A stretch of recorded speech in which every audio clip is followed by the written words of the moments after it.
there is no perfect world. Right.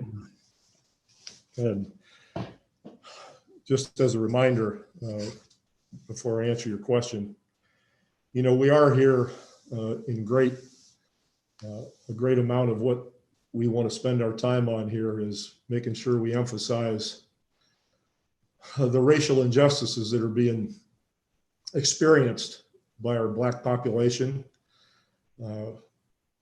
And this moment in time, we all believe is an opportunity to really emphasize this and try to make people learn more and understand more about why the movement is so important.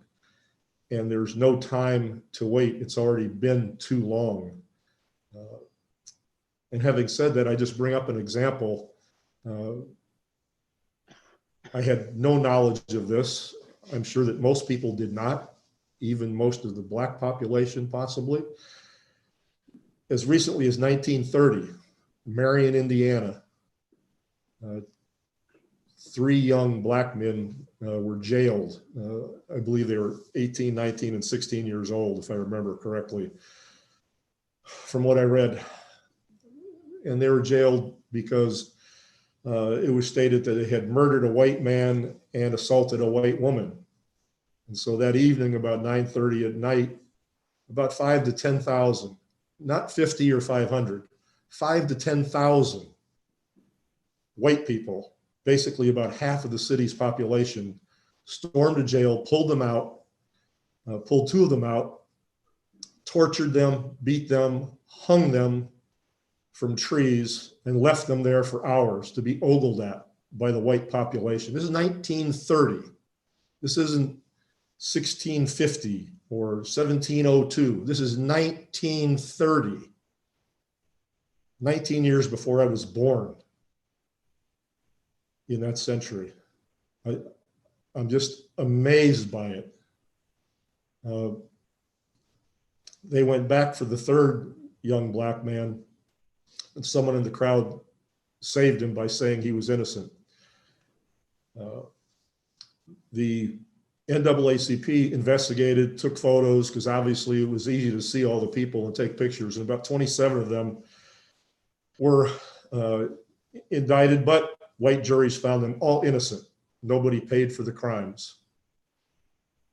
And what's interesting, in addition to the tragic nature of this, is that in about, I think, 1937,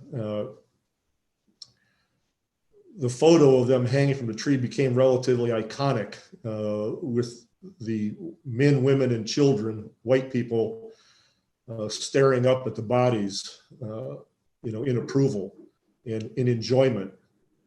And it became a photo that was very famous, and a school teacher in New York City found it, wrote the song that many of us have heard, Strange Fruit by Billie Holiday.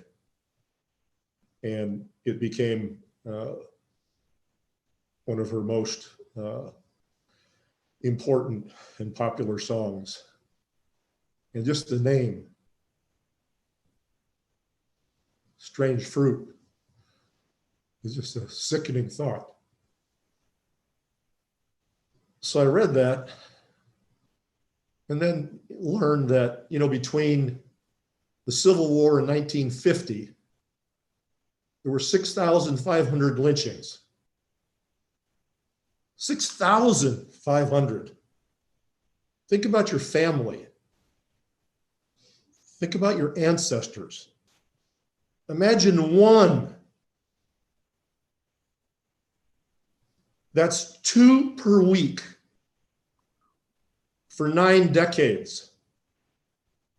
And people who want to ask, what's the big to do about all this? Shameful.